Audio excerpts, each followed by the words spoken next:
And now the end is near, and so I face the final curtain. My friend, I'll say it clear. I'll state my case, of which I am certain. I've lived a life that's full. I traveled each and every highway, and more, much more than this. I did it my way. What's good, yo? It's your boy,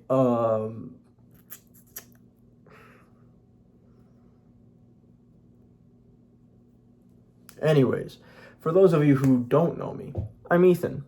For those of you who do know me, yep.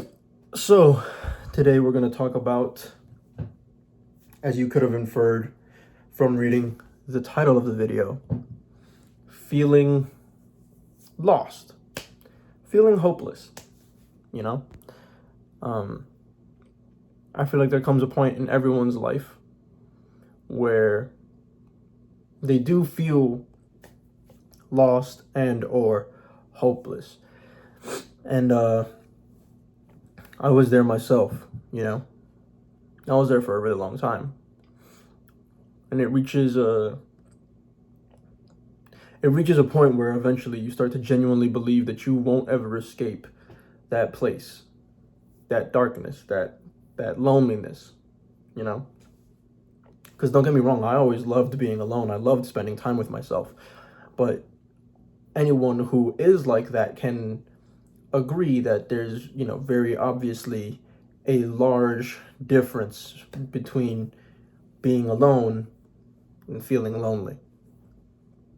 You can be alone and not feel lonely, just as you can be in a room full of people and still feel lonely, So I've been there, I've struggled with that feeling for a very long time. I am very familiar with it. And I guess maybe that's why I feel like I have sort of enough of a perspective on the topic to maybe speak on it, especially given with where I've gotten myself more recently. Sorry, by the way, if my brain seems a little bit scrambled, if I'm a little bit all over the place with this video. I did just go for like a 30-minute run, and then I came back, not to brag, knocked out like 100 push-ups, 100 crunches, but only 50 Mason twists or Russian twists, whichever you prefer to call them. I don't know. Everyone seems to have a different name for them. But yeah, then I meditated for a little bit. The meditation helped clear my head a little. But after you do so much physical activity, especially something as intensive as running, you do kind of get that weird dizziness. I don't know if that's maybe the word to call it. I guess they call it a runner's high, but it's just like feeling light. It's not a bad lightheadedness, but it's kind of just essentially lightheadedness, which I guess is maybe the appeal to people that smoke cigarettes, because they're achieving that lightheadedness. Don't smoke cigarettes, by the way. Don't do that. I feel like we gotta kill the cigarette smoking bug that seems to have plagued my generation. Like Gen Z seems to be incredibly plagued by cigarette smoking for some reason. At least the older half of Gen Z. I can't really speak to the younger half.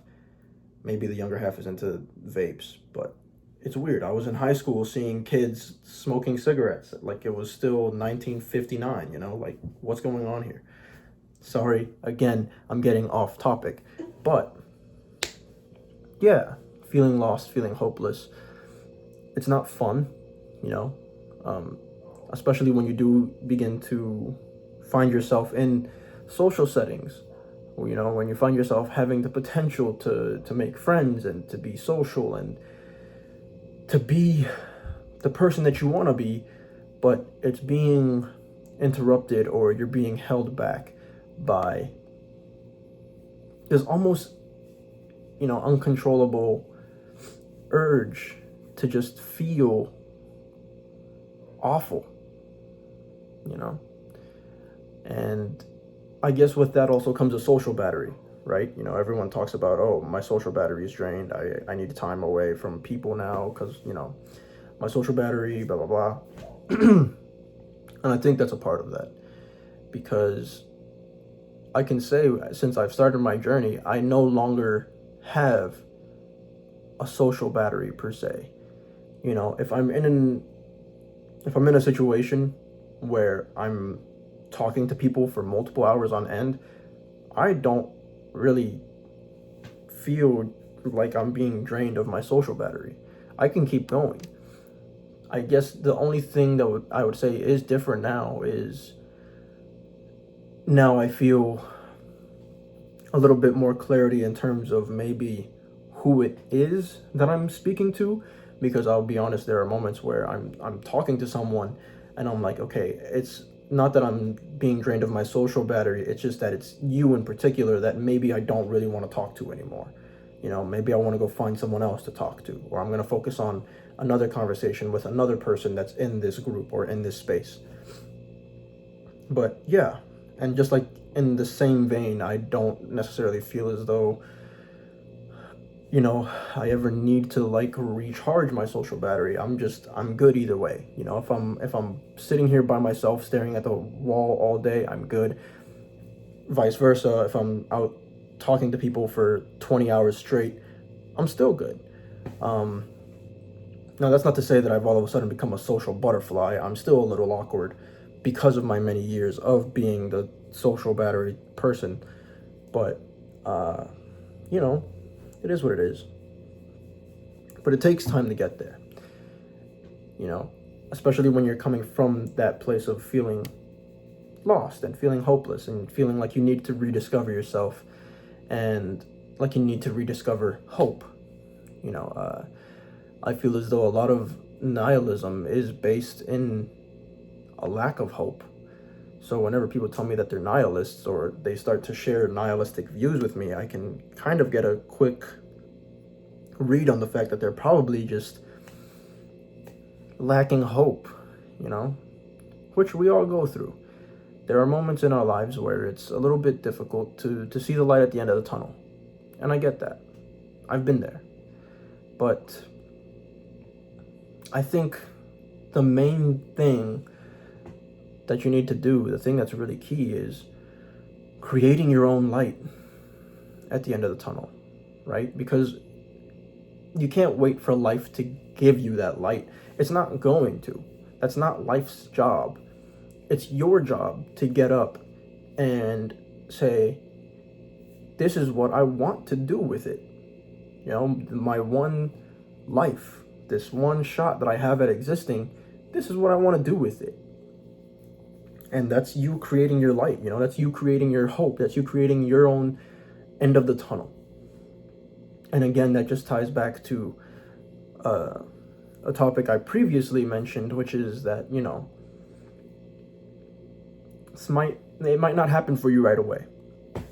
But there are no such thing as overnight success stories. You just have to stick it in there, Unfortunately, there are some cases in which it does not happen for a while. We've seen instances of people who didn't make it, or, didn't make anything of themselves until they were like 40, 50, 60 years old. And at that point, you're probably already feeling like, okay, it's over. But that's not the mentality that you should have. The mentality that you should have is that it's going to happen. It's just a matter of when. And, I get it. I'd rather have it now than later. But I know I'm going to have it. And to a certain extent, I'll feel satisfied that I just got it in general. Would it feel better if I got it now? Of course. But I can still find contentment in just that I got it at all. And I feel like maybe that's what a lot of people are struggling with, who do feel that way, who feel similarly, is that they're not feeling as though they'd be okay with it happening later. They need for it to happen right now. And believe me, I get that, because I was like that for a really long time. I would get severely depressed and then also angry because it wasn't happening right now, because of the fact that I'm like, dude, I don't want to become rich when I'm 40. I want to be rich when I'm young enough to enjoy it. But then I realized I'm focusing on the wrong things, you know? And that's really what it is. I feel as though when it comes to being lost and hopeless, maybe it's that you need to take a step back, take a look at the bigger picture, and reprioritize the things in your life just a little bit. 9 times out of 10, you'll find out that you'll realize that you're prioritizing the wrong things. Because I know I was prioritizing all of the wrong things. And that's not to say that it was bad necessarily, you know. Some of the things that I were prioritizing, in some people's eyes, it may have been considered admirable, but you still need to prioritize other things that matter, like family and, you know, your friendships, because at the end of the day, those are the things that you're going to be left with when the dust settles, you know, when everything clears. And you never know, in those relationships, you know, familial, friendships, romantic, you may find more fulfillment than you expected. It's getting windy out there. You may actually end up just finding that they help you feel so much better than the thing that you thought you wanted more than anything.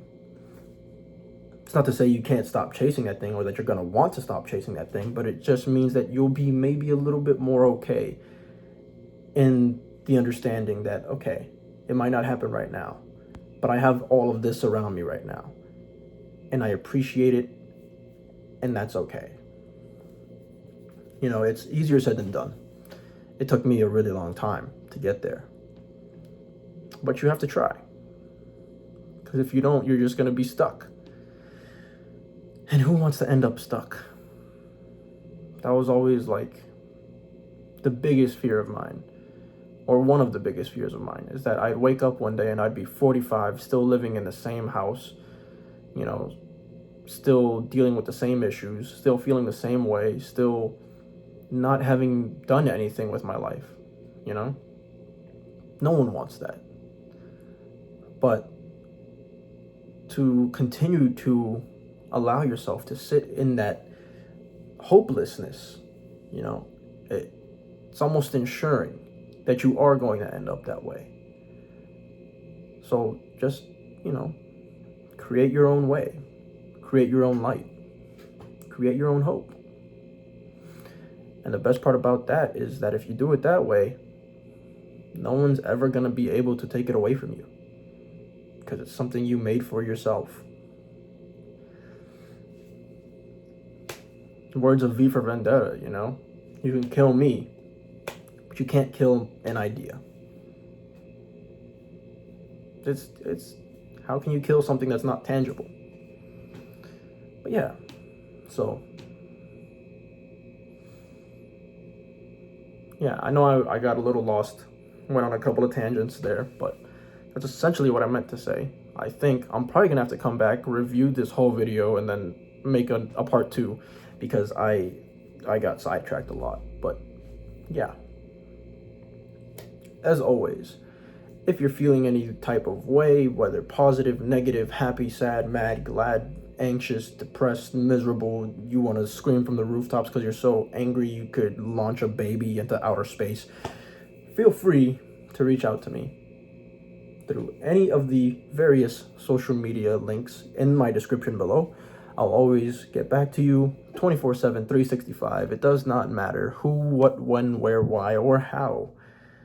Even if it's a messenger pigeon, I'll get back to you, because you are not alone. You're never alone. And if no one told you today, I'm proud of you. I love you. Keep going. You got this. Yeah, I think that's it. So with that, this is Ethan signing off. Until next time.